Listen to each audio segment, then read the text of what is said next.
Hi guys, నేను మీ Prabhakar. Welcome to Telugu mystery. అది కర్ణాటకలోని గడగ్ టౌన్ చన్నమ్మ సర్కిల్ దగ్గర వాకలే కుటుంబం నివసిస్తోంది. ఆ ఇంట్లో ప్రకాష్ వాకలే, అతని భార్య సునంద, కొడుకు కార్తీక్ నివసిస్తున్నారు. ఈ కుటుంబం చాలా సంపన్నమైంది. ప్రకాష్ వాకలే గడగ్ బేటగేరి మున్సిపల్ కౌన్సిల్లో వైస్ ప్రెసిడెంట్ గా ఉన్నాడు. ఆయన భార్య సునంద కూడా అక్కడే పనిచేసేది. వీరు చాలా ఆస్తులు సంపాదించారు. ఆ ప్రాంతంలో ఈ కుటుంబానికి చాలా పలుకుబడి ఉండేది. వీరు 2 అంతస్తుల ఇంట్లో నివసించేవారు. 2024 ఏప్రిల్ 17వ తేదీన కార్తీక్ నిశ్చితార్థం జరిగింది. ఆ ఫంక్షన్ కు చాలా మంది బంధువులు వచ్చారు. వేడుక పూర్తయ్యాక ఆ రోజు సాయంత్రమే బంధువులు వెళ్లిపోయారు. కానీ ఒకే ఒక కుటుంబం మాత్రమే ఉండింది. ఆ కుటుంబంలో పరశురామ్ హదిమని, ఆయన భార్య లక్ష్మి, అతని 17 ఏళ్ల కూతురు ఆకాంక్ష మాత్రమే ఉన్నారు. అంటే ఏప్రిల్ 18వ తేదీ సాయంత్రం వరకు హదిమని కుటుంబం నుండి 3, వాకలే కుటుంబం నుండి మరో 3 అని మొత్తం ఆ ఇంట్లో 6 ఉన్నారు. రాత్రి అందరూ కలిసి డిన్నర్ చేసి నిద్రపోవడానికి గదుల్లోకి వెళ్లారు. హదిమని కుటుంబానికి చెందిన 3 మొదటి అంతస్తులోని గదిలో పడుకున్నారు. వాకలే కుటుంబ సభ్యులు గ్రౌండ్ ఫ్లోర్ లో ఉన్నారు. గ్రౌండ్ ఫ్లోర్ లోని ఒక గదిలో ప్రకాష్ వాకలే, అతని భార్య సునంద నిద్రపోయారు. మరొక గదిలో వారి కొడుకు కార్తీక్ పడుకున్నాడు. ఏప్రిల్ 18వ తేదీ అర్ధరాత్రి టాయిలెట్ కోసం ప్రకాష్ వాకలే లేచాడు. అప్పుడు సునందకు కూడా మెలకువ వచ్చింది. ఇంతలో అకస్మాత్తుగా వారికి చాలా మంది ఒకేసారిగా నడుస్తున్నట్లు అడుగుల శబ్దం వినిపించింది. కాసేపట్లోనే గట్టిగా అరిచిన శబ్దాలు, కేకలు వినిపించాయి. ఆ అరుపులకు ప్రకాష్, సునంద గజ్జున వణికారు. వారి గదికి అప్పుడు గడియ పెట్టలేదు. కానీ పైనున్న వారి అరుపులు వినగానే ఏమైందో చూద్దామని పైకి వెళ్లాలని అనిపించలేదు. కానీ ప్రాణం పోయేటంత భయం వేసింది. వారి మనసులో ఏమనుకున్నారో ఏమో కానీ తమ గదిని గట్టిగా మూసి గొల్లెం పెట్టడమే కాదు, తాళం కూడా వేసుకున్నారు. కాసేపయ్యాక అరుపులు, కేకలు ఆగిపోయాయి. అప్పుడు ఆ అడుగుల శబ్దం కిందకు దిగుతున్నట్లు వినిపించింది. వారు ఒక్కరు కాదు, 2 కాదు, చాలా మంది ఉన్నట్లు అనిపించింది. ఆ వ్యక్తులు కిందకు వచ్చి ప్రకాష్, సునంద గది తలుపులను డబా డబా బాదారు. తలుపులు విరగొట్టడానికి ఎంతో ప్రయత్నించారు. లోపల ఉన్న భార్యాభర్తలు భయంతో కేకలు వేశారు. మమ్మల్ని ఎవరైనా కాపాడండి, ఎవరో మా రూమ్లోకి వచ్చి మమ్మల్ని చంపాలని చూస్తున్నారు, త్వరగా మా ఇంటికి రండి, వచ్చి కాపాడండి అని అరిచారు. వీరి శబ్దం విన్న తర్వాత ఆ గుర్తు తెలియని వ్యక్తులు మరింత గట్టిగా తలుపులను పగలగొట్టడానికి ప్రయత్నించారు. కానీ ఆ తలుపులు తెరుచుకోలేదు. కాసేపట్లోనే వారు అక్కడి నుంచి పారిపోయారు. ప్రకాష్, సునంద అరుపులు విని చుట్టుపక్కల వారు తమ తమ ఇళ్లలోంచి బయటకు వచ్చారు. ఇదే సమయంలో Prakash Wakale Gadag town police station కు కాల్ చేసి ఇంట్లో ఏం జరిగిందో మొత్తం చెప్పేశాడు. ప్రకాష్ చెప్పేదాన్ని బట్టి చూస్తే ఇంట్లోకి దొంగలు చొరబడి ఉంటారని పోలీసులు అనుకున్నారు. వెంటనే ఆ ఇంటికి వెళ్లారు. ఇంటి మెయిన్ డోర్ తెరిచే ఉంది. లోపలంతా చీకటిగా ఉంది. అప్పుడు కూడా ఆ భార్యాభర్తలు గదిలో నుంచి బయటకు రాలేదు. వారు అంతగా భయపడిపోయి రూమ్లోనే ఉండిపోయారు. పోలీసులు లోపలికి వెళ్లి మేం పోలీసులం వచ్చాం, ఇంట్లో ఎవరైనా ఉన్నారా అని అరిచారు. అవును సార్, నేనే కాల్ చేశా అని ప్రకాష్ గదిలో నుంచే చెప్పాడు. అప్పుడు పోలీసులు ఆ గది దగ్గరికి వెళ్లి మేము పోలీసులమే వచ్చాం, ధైర్యంగా బయటకు రండి అని పిలిచారు. అప్పుడు నెమ్మదిగా ఆ భార్యాభర్తలు తలుపులు తెరిచి బయటకు వచ్చారు. అప్పుడు కూడా వారి కాళ్ళు చేతులు వణుకుతూనే ఉన్నాయి. ఇంట్లో అంతా చీకటిగా ఉంటే పోలీసులే లైట్లు వేశారు. గ్రౌండ్ ఫ్లోర్ లో అంతా కలియ తిరిగారు. ఆ తర్వాత మొదటి అంతస్తుకు వెళ్లారు. అక్కడ అంతా చిందర వందరగా ఉంది. ఫ్లోర్ 5 బూట్ల గుర్తులు చాలా ఉన్నాయి. రక్తంతో బూట్లు తడిసి ఆ తర్వాత నడిచినట్లుగా ఆ గుర్తులు ఉన్నాయి. ఆ బూట్ల గుర్తులు ఒక గదిలో నుంచి బయటకు వచ్చి మెట్ల మీదుగా గ్రౌండ్ ఫ్లోర్ వైపు వెళ్ళాయి. ఇప్పుడు పోలీసులు మొదటి అంతస్తులోని ఆ గదిలోకి వెళ్లారు. అక్కడి దృశ్యం చూడగానే గుండెలు ఆగినంత పనైంది. వామ్మో అంటూ సడన్ గా నోరెళ్లబెట్టారు. ఆ గదిలో 4 డెడ్ బాడీలు రక్తంతో తడిచిపోయాయి. వారిపై ఇష్టం వచ్చినట్లు దాడి చేసి చాలా దారుణంగా చంపారు. మంచం మీద 3 శవాలు ఉన్నాయి. వారంతా హదిమని కుటుంబానికి చెందినవారు. పరశురామ్, లక్ష్మి, ఆకాంక్ష చాలా దారుణంగా చనిపోయారు. నేలపై కార్తీక్ డెడ్ బాడీ పడి ఉంది. నిన్న నిశ్చితార్థం జరిగిన కార్తీక్ ఈ రోజు శవంగా పడి ఉన్నాడు. వారిపై పదునైన ఆయుధాలతో దాడి జరిగింది. విచక్షణ రహితంగా నరికి చంపారు. ఇంతకీ ఆ నలుగురిని ఎందుకు చంపారు? వారిని చంపాల్సిన అవసరం ఎవరికుంది? ఏ ఉద్దేశంతో చంపారనేది తెలుసుకోవడానికి పోలీసులు ఇన్వెస్టిగేషన్ చేస్తుంటే ఎన్నో ట్విస్టులు ఎదురయ్యాయి. కొద్ది రోజుల్లో పెళ్లి కాబోయే ఆ ఇంట ఈ దురాగతం ఎందుకు జరిగిందనే పూర్తి వివరాలను ఈ వీడియోలో తెలుసుకుందాం.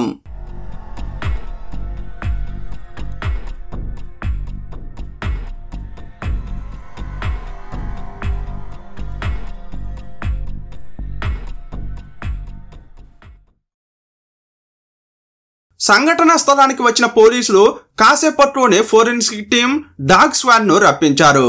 ఫోరెన్సిక్ టీం ఆధారాలను సేకరించింది. మరోవైపు పోలీసులు ఫోర్స్డ్ ఎంట్రీ ఉందా అని చెక్ చేశారు. మెయిన్ డోర్ కు ఎలాంటి డ్యామేజీ కాలేదు. దాన్ని బట్టి చూస్తే వారు మెయిన్ డోర్ గుండా రాలేదని పోలీసులకు తెలిసింది. ఆ తర్వాత అన్ని గదుల్లోకి వెళ్లి కిటికీలను చెక్ చేశారు. హదిమని కుటుంబం నిద్రపోతున్న గదిలో ఒక కిటికీ డ్యామేజీ కావడం గుర్తించారు. అయితే హంతకులు ఇక్కడి నుంచే లోపలికి వచ్చి ఉండవచ్చని అనుకున్నారు. ఆ కిటికీకి అవతలి వైపు చూస్తే చిన్న సందు ఉంది. అక్కడ మురుగు కాల్వ పారుతోంది. అటువైపు వెళ్లి పోలీసులు చెక్ చేశారు. గోడపై మట్టి అంటిన బూట్ల గుర్తులు కనిపించాయి. అక్కడే ఏసీ అవుట్ యూనిట్ కూడా ఉంది. గ్రౌండ్ ఫ్లోర్ లోని ఒక కిటికీ కూడా అక్కడే తెరుచుకుని ఉంది. ఆ చోటు నుంచి ఒక వ్యక్తి సులభంగా మొదటి అంతస్తుకు ఎక్కి గదిలోకి వెళ్లవచ్చని పోలీసులు తెలుసుకున్నారు. పోలీసులు అక్కడ వెతుకుతున్న సమయంలో మురుగు కాలువలో ఒక కత్తి కనిపించింది. దానిపై రక్తం అవశేషాలు కనిపించాయి. గుర్తు తెలియని వ్యక్తులు హత్యలు చేసిన తర్వాత కత్తిని ఇక్కడే పడేసి ఉంటారని అనుకున్నారు. ఇప్పుడు పోలీసులకు హత్యలో ఉపయోగించిన ఆయుధం కూడా దొరికింది. ఈ ఇంట్లో పడిన దొంగలు అనవసరంగా నలుగురిని పొట్టన పెట్టుకున్నారని పోలీసులు మొదట భావించారు. కానీ ఆ ఇంట్లో ఉండే విలువైన ఒక్క వస్తువు కూడా పోలేదు. చనిపోయిన మహిళలు వేసుకున్న నగలు కూడా వారి శరీరాలపైనే ఉన్నాయి. దీన్ని బట్టి చూస్తే హంతకుల ఉద్దేశం ఏమై ఉంటుందని పోలీసులకు అర్థం కాలేదు. ఇంతకీ వారు హదిమని కుటుంబాన్ని చంపడానికి వచ్చారా లేక వాకలే కుటుంబాన్ని చంపడానికి వచ్చారా? ఎందుకంటే హంతకులు దాడి చేసి హదిమని కుటుంబాన్ని చంపారు. కానీ సంఘటన స్థలం వాకలే కుటుంబానికి చెందింది. కానీ ఆ కుటుంబంలో ఒక వ్యక్తి మాత్రమే చనిపోయాడు. మరోవైపు ఇంటి యజమాని ఆయన భార్య చాలా భయంలో ఉన్నారు. ఈ హత్యల వెనుక మిస్టరీ ఏంటో ఛేదించడానికి పోలీసులు బుర్రలు బద్దలు కొట్టుకున్నారు. పోలీసులు మొదట ప్రకాష్ వాకలే కుటుంబం గురించి విచారించారు. ఈ ప్రకాష్ వాకలే 2 పెళ్లిళ్లు చేసుకున్నట్లు తెలిసింది. ఆయన 1990లో రుక్మిణి అనేటామెను పెళ్లి చేసుకున్నాడు. ఆమె అనారోగ్యంతో చనిపోయింది. మొదటి భార్యకు 3 పిల్లలు కలిగారు. అప్పుడు వారు చిన్న పిల్లలు. 3 పిల్లలను అతడు చూసుకోలేక చాలా ఇబ్బందులు పడ్డాడు. అందువల్ల సునందను 2వ పెళ్లి చేసుకున్నాడు. 2వ పెళ్లి చేసుకున్న తర్వాత సునందకు ఇంకో కొడుకు పుట్టాడు. అతడే ఈ కార్తీక్. ప్రకాష్ మొదటి భార్య పిల్లలు, 2వ భార్య, ఆమె కొడుకు అని మొదట అంతా ఈ ఇంట్లోనే ఉండేవారు. తండ్రి ప్రకాష్ అయినా సవతి తల్లి సునంద అయినా పిల్లల మధ్య వివక్ష చూపించలేదు. అందరినీ సమానంగా ప్రేమించేవారు, బాగా చదివించారు.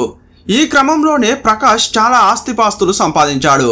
నెమ్మదిగా పిల్లలు పెరిగి పెద్దవారయ్యారు. వినాయక్ వాకలే అందరికంటే పెద్దవాడు. అతనికి పెళ్లి జరిగింది. ఒక కూతురు కూడా ఉంది. 2వ కొడుకు దత్తాత్రేయ వాకలే. అతనికి కూడా పెళ్లి అయిపోయింది. ప్రకాష్ వాకలేకు ఒక కూతురు కూడా ఉంది. ఆమెకు కూడా పెళ్లి చేశారు.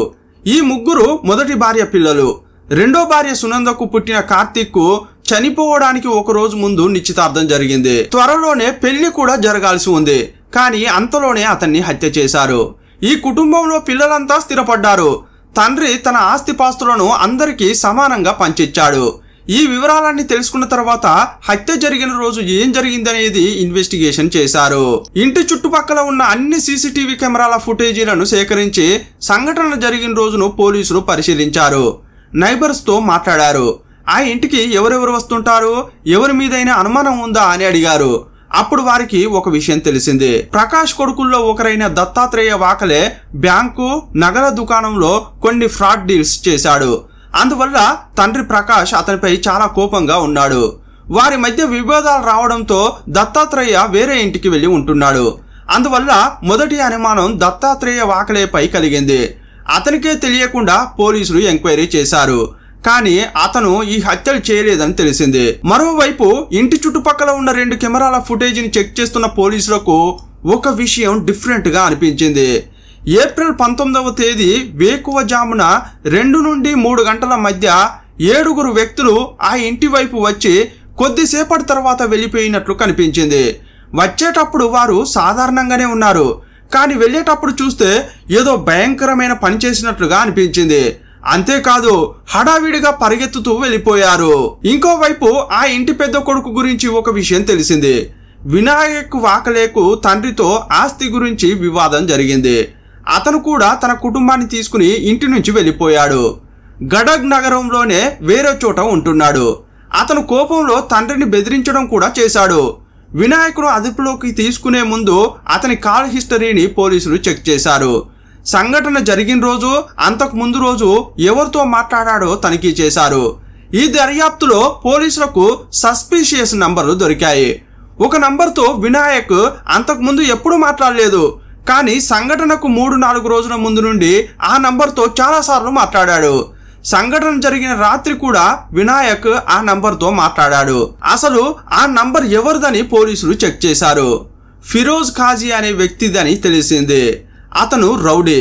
వినాయక్ ఇలాంటి వ్యక్తితో ఎందుకు మాట్లాడాడు అని పోలీసులకు అనిపించింది. ఏప్రిల్ 14 తర్వాత వారు ఎక్కువగా మాట్లాడుకున్నట్లు కాల్ రికార్డ్స్ ఉన్నాయి. ఇప్పుడు పోలీసులు వినాయక్ వాకలేను అదుపులోకి తీసుకుని గట్టిగా విచారించారు. ఈ వినాయక్ అనే అతడు ప్రకాష్ వాకలే మొదటి భార్యకు పుట్టాడు.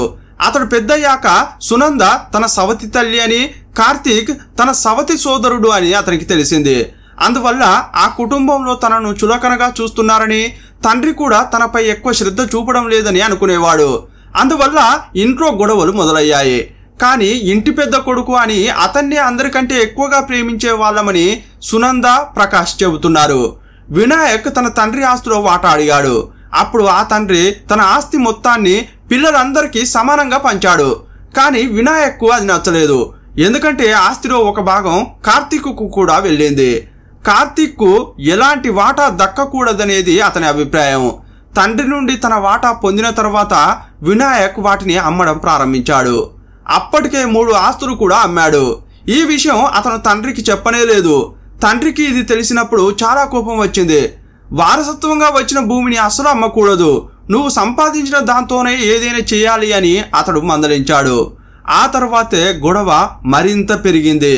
వినాయక్ తన కుటుంబాన్ని తీసుకుని ఇంటి నుండి వెళ్ళిపోయాడు. ఇక తండ్రి, సవతి తల్లి, సవతి సోదరునిపై ద్వేషం పెంచుకున్నాడు. ముగ్గురిని చంపితే కార్తీక్ ఆస్తి కూడా తనదే అవుతుందని, అప్పుడు తాను ఏం కావాలంటే అది చేయొచ్చని అతని మనసులో దురాశ కలిగింది. ఏప్రిల్ 14వ తేదీన తన ఏరియాలో ఉన్న రౌడీ ఫిరోజ్ ఖాజీని కలిశాడు. అతనికి ఏం చెప్పాడంటే, ఇంట్లో 3 ఉంటారు, వారు మొదటి అంతస్తులో నిద్రిస్తారు. రాత్రి వెళ్ళి అందరినీ చంపేయండి, మీరు దోచుకున్న డబ్బులు, నగలు అన్ని బహుమతిగా ఉంచుకోవచ్చని కూడా చెప్పాడు.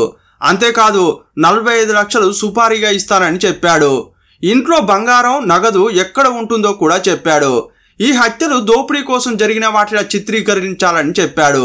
ఈ పనిని ఫిరోజ్ ఒంటరిగా చేయలేనని తన స్నేహితుడు జిషాన్తో మాట్లాడాడు. ఈ ఇద్దరు అడ్వాన్స్ గా 10 లక్షలు అడిగారు. కానీ వినాయక్ 5 లక్షలు ఇచ్చాడు. ఆ తర్వాత ఈ ఇద్దరు మహారాష్ట్రలోని తమ సహచరులు 5గురిని పిలిపించారు. మొత్తం 7గురు కలిసి ఈ హత్యలను పూర్తి చేయాలని నిర్ణయించుకున్నారు. ఏప్రిల్ 18వ తేదీ రాత్రిపూట డేట్ ఫిక్స్ చేశారు. అంతకుముందు 2-3 రోజులుగా ఇంటిని బాగా పరిశీలించారు. ఎలా లోపలికి వెళ్ళాలి, వారిని ఎలా చంపాలని ప్లాన్ వేసుకున్నారు. వినాయక్ వాకలే చాలా రోజులుగా ఇంటికి దూరంగా ఉండడం వల్ల అక్కడి పరిస్థితి అతనికి తెలియదు. ఏప్రిల్ 15న కార్తీక్ నిశ్చితార్థానికి చాలా మంది బంధువులు వచ్చారు. నిశ్చితార్థం తర్వాత అందరూ వెళ్ళిపోయారు. కర్ణాటకలోని కొప్పల్ నుండి హదిమని కుటుంబం వచ్చింది. నిశ్చితార్థమైన మరుసటి రోజు వీరు కూడా బయలుదేరారు. కానీ ట్రాఫిక్ జామ్ కావడం వల్ల ట్రైన్ వెళ్ళిపోయింది. అప్పుడు ప్రకాష్ వాకలే, పర్వాలేదు రేపు వెళ్ళండి, ఈ రోజు ఇంట్లోనే ఉండండి అని చెప్పాడు. అందుకే వారు ఇంటికి తిరిగి వచ్చారు. వీరు సునందకు బంధువులు. వాకలే కుటుంబం వారిని మొదటి అంతస్తులో పడుకోమని చెప్పింది. ఇదే ఏప్రిల్ 18వ తేదీ రాత్రి సుపారీ తీసుకున్న ఫిరోజ్ వినాయక్ కు కాల్ చేసి ఈ రోజే దాడి చేస్తామని చెప్పాడు. రాత్రి 2 గంటలకు టెంపో వాహనంలో దుండగులు వాకలే ఇంటికి చేరుకున్నారు. ఇంటి పక్కన ఉన్న సందులోకి వెళ్లి కిటికీ అద్దాలు పగలగొట్టారు. అక్కడి నుంచి లోపలకు వెళ్లారు. అదే గదిలో హదిమని కుటుంబ సభ్యులు నిద్రపోతున్నారు. వారికి శబ్దం వినిపించడంతో మెలకువ వచ్చింది. దుండగులను చూసి అరిచారు, కేకలు పెట్టారు. కానీ ఆ దుండగులు కత్తులతో వారిపై విచక్షణారహితంగా దాడి చేశారు. ముగ్గురిని చంపాలి కదా, అందుకే చంపేశారు. ఆ తర్వాత మా పని పూర్తయిందని అనుకున్నారు. బయటకు వెళ్ళబోతుంటే ఏంటి గొడవ అని చూడడానికి మొదటి అంతస్తుకు కార్తీక్ వచ్చాడు. కత్తులతో దాడి చేసి అతన్ని కూడా అంతం చేశారు. ఆ తర్వాత ఈ దుండగులకు గ్రౌండ్ ఫ్లోర్ గది నుండి శబ్దం వినిపించింది. ఆ గదిలో కూడా ఎవరైనా ఉండి ఉంటారని భావించారు. కిందకు వచ్చి ఆ గది తలుపులు తెరవడానికి ప్రయత్నించారు. ఆ గదిలోనే ప్రకాష్, సునంద ఉన్నారు. వారు లోపల నుంచి తలుపులకు తాళం వేశారు. ఆ తర్వాత సాయం కోసం బాగా అరిచారు. కాపాడాలని పొరుగు వారిని పిలిచారు. ఈ ఇద్దరు అరుస్తుంటే దుండగులు ఇంట్లోని లైట్లన్నీ ఆర్పేశారు. కానీ వారు కంటిన్యూగా అరుస్తుంటే భయపడి పారిపోయారు. ఇంతకీ వారి ఒప్పందం ఏంటి? ముగ్గురిని చంపాలి. ఆ పనిని పూర్తి చేయడమే కాదు, పైగా ఒకరిని అదనంగా చంపాం కదా అని కత్తిని మురుగు కాలువలో పడేసి పారిపోయారు. ఒప్పందం సమయంలో వారికి వినాయక్ ఫోటోలు ఇవ్వలేదు. ఇంట్లో ముగ్గురు ఉంటారు, వారిని చంపాలని మాత్రమే చెప్పాడు. ఆ ఇంట్లో తండ్రి, సవతి తల్లి, సవతి సోదరుడు మాత్రమే ఉంటారని, పని వాళ్ళు కూడా ఉండరని వినాయక్కు బాగా తెలుసు. అందుకే ఫోటో అవసరం లేదని అనుకున్నాడు. ఫిరోజ్ కూడా వారి ఫోటోలను అడగనే లేదు. కానీ కార్తీక్ నిశ్చితార్థానికి వచ్చిన హదిమని కుటుంబం రైలు తప్పిపోవడం వల్ల ఆ ఇంట్లోనే ఉండాలని వినాయక్ తెలియదు. తన తల్లిదండ్రులు, సోదరుడు పడుకునే చోటనే వారు పడుకుంటారని అస్సలు ఊహించలేదు. యాక్చువల్గా అతడు చంపాలన్న ముగ్గురు వేరే, వారు చంపిన ముగ్గురు వేరే. పోలీసుల విచారణలో ఈ విషయాలన్నీ బయటకు వచ్చినప్పుడు ప్రకాష్, సునంద షాక్ అయ్యారు. సొంత కొడుకే తమను చంపడానికి సుపారీ ఇచ్చాడని తెలిసి వారు కంటనీరు పెట్టుకున్నారు. కర్ణాటక పోలీసులు నిందితుల కోసం చాలా వెతికారు. మహారాష్ట్ర, గోవాలో ఉన్న దుండగులను అరెస్ట్ చేశారు. ఏప్రిల్ 22 నాటికి పోలీసులు ఈ కేసును ఛేదించారు. హత్యలు జరిగిన 4 రోజుల్లోనే పోలీసులు ఈ కేసును ఛేదించారు. నిందితులు వాడిన టెంపో వాహనాన్ని కూడా స్వాధీనం చేసుకున్నారు. హత్యలో ఉపయోగించిన ఆయుధం కూడా దొరికింది. నిందితులు తమ నేరాన్ని అంగీకరించారు. ఆస్తిపై ఆశతో వినాయక్ అనే అతడు 4 ప్రాణాలు తీయించాడు. అదృష్టవశాత్తు 2 ప్రాణాలు దక్కాయి. ప్రస్తుతం ఈ కేసు కోర్టులో నడుస్తోంది. ఒక మూర్ఖుడి అత్యాశ వల్ల అన్యాయంగా ఒక కుటుంబం అంతమైంది. ఒక అపార్థం వల్ల ఓ ఇంటివాడు కాబోతున్న అమాయకుడు చనిపోయాడు. ఆ రోజు ట్రైన్ దొరికి ఉంటే ఈ రోజు హదిమని కుటుంబంలోని ముగ్గురు ప్రాణాలతో ఉండేవారు. బంధువుల ఇంటికి వచ్చి వారి మధ్య ఉన్న గొడవలకు అన్యాయంగా బలైపోయారు. తల్లి లేని వినాయక్ను సునంద కన్న తల్లిగా పెంచి పెద్ద చేసింది. కానీ ఆ ప్రేమకు విశ్వాసం చూపించకపోగా ద్వేషం చూపించాడు. తండ్రిని, తల్లిని, తమ్ముణ్ణి చంపేస్తే మిగిలిన ఆస్తి తన వశం అవుతుందని భావించాడు. కానీ ఒకవేళ వారిని చంపేసిన ఆ ఆస్తికి మరో 2 కూడా వారసులు అవుతారు. వారికి కూడా ఆస్తిని పంచివ్వాల్సి వస్తుంది. కానీ ఆ ఆస్తినంతా తనొక్కడే కొట్టేయాలనే ఉద్దేశంతో ఇంత ప్లాన్ చేశాడంటే, ఒకవేళ ఆస్తిలో భాగం అడిగితే మిగతా వారిని కూడా చంపేసేవాడేమో. ఆల్రెడీ తనకు వచ్చిన ఆస్తిని కాపాడుకోలేకపోయాడు. ఇష్టారీతిగా జల్సాలు చేసి ఉన్నదంతా అమ్ముకున్నాడు. తనలో తప్పు పెట్టుకుని దాని నుంచి బయటపడడానికి ప్రయత్నించనే లేదు. కానీ అయిన వారిని చంపి అప్పనంగా వారి ఆస్తి కొట్టేయాలని చూశాడు.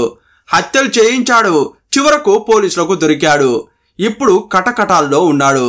తన వాళ్లను ఇంత దారుణంగా చంపించే వారికి కనీసం జాలి, దయ ఏమీ ఉండవా అనిపిస్తుంటుంది. ఈ కేసుపై మీ అభిప్రాయం ఏంటో కామెంట్ బాక్స్లో రాయండి. మరో వీడియోలో మళ్ళీ కలుసుకుందాం. అప్పటి వరకు బాయ్ బాయ్.